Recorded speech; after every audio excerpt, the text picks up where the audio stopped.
ఆదికాండము 8వ అధ్యాయము.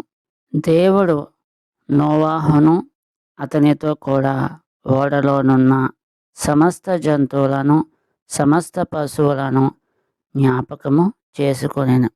దేవుడు భూమి మీద వాయు విసిరినట్లు చేయుట వలన నీళ్లు తగ్గిపోయాను. అగాధ జలముల ఊటలను ఆకాశపు తూములను మోయబడెను. ఆకాశము నుండి కురియుచున్న ప్రచండ వర్షము నిలిచిపోయెను. అప్పుడు నీళ్లు భూమి మీద నుండి క్రమక్రమముగా తీసిపోవచుండెను. 150 దినములైన తర్వాత నీళ్లు తగ్గిపోగా 7వ నెల 17వ దినమున ఓడ అరారాతు కొండల మీద నిలిచెను. నీళ్లు 10వ నెల వరకు క్రమముగా తగ్గుచూ వచ్చెను. 10వ నెల మొదటి దినమున కొండల శిఖరములు కనబడెను.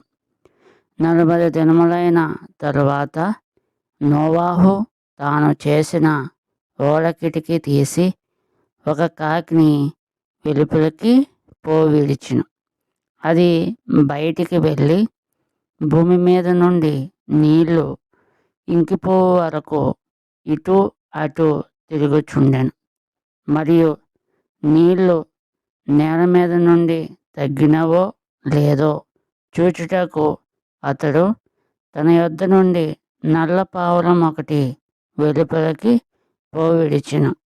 నీళ్లు భూమి అంతటి మీద నున్నందున తన అరకాలు నిలుపుటకు దానికి స్థలము దొరకలేదు గనుక ఓడలోనున్న అతని యొద్దకు తిరిగి వచ్చెను. అప్పుడు అతడు చెయ్యి చాపి దాన్ని పట్టుకొని ఓడలోనికి తీసుకొనెను. అతడు మరి 7 దినములు తాళి మరలా ఆ నల్ల పావురమును ఓడలో నుండి వెలుపలికి విడిచెను. సాయంకాలమున అది అతని యొద్దకు వచ్చినప్పుడు తుంచబడిన ఒలీవ చెట్టు ఆకు దాని నోట నుండెను గనుక నీళ్లు భూమి మీద నుండి తగ్గిపోయినని నోవాహునకు తెలిసెను. అతడింకా మరి 7 దినములు తాళి ఆ పావురమును వెలుపలికి విడిచెను. ఆ తర్వాత అది అతని యొద్దకు తిరిగి రాలేదు. మరియు 601వ సంవత్సరము మొదటి నెల తొలి దినమున నీళ్లు భూమి మీద నుండి ఇంకిపోయెను. నోవాహు ఓడకప్పు తీసి చూచినప్పుడు నేల ఆరి ఉండెను. 2వ నెల 27వ దినమున భూమి ఎండి ఉండెను. అప్పుడు దేవుడు, నీవును నీతో కూడా నీ భార్యయు నీ కుమారులను నీ కోడళ్లను ఓడలో నుండి బయటికి రండి.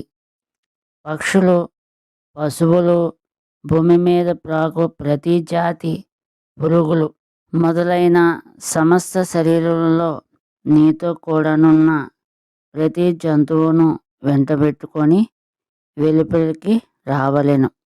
అవి భూమి మీద బహుగా విస్తరించి భూమి మీద ఫలించి అభివృద్ధి పొందవలెనని నోవాహుతో చెప్పెను. కాబట్టి నోవాహును అతనితో కూడా అతని కుమారులను అతని భార్యయు అతని కోడళ్లను బయటకు వచ్చిరి. ప్రతి జంతువును ప్రాకు ప్రతి పురుగును ప్రతి పిట్టయు భూమి మీద సంచరించున్నవన్నీయు వాటి వాటి జాతుల చొప్పున ఆ ఓడలో నుండి బయటికి వచ్చెను. అప్పుడు నోవాహు యెహోవాకు బలిపీఠము కట్టి పవిత్ర పశువులన్నిటిలోనూ పవిత్ర పక్షులన్నిటిలోనూ కొన్ని తీసుకొని ఆ పీఠం మీద దహన బలి అర్పించెను.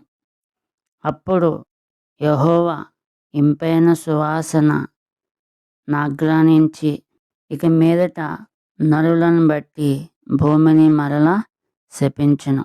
ఎందుకనగా నరుల హృదయాలోచన వారి బాల్యము నుండి చెడ్డదే. నేనిప్పుడు చేసిన ప్రకారముగా ఇకను సమస్త జీవులను సంహరింపను. భూమి నిలిచినంత వరకు వేదకాలమును, కోతకాలమును, శీతోష్ణములను, వేసవి శీతాకాలములను రాత్రింబగళ్ళు ఉండక మానవని తన హృదయములో అనుకొనెను. దేవుడికి వందనములు.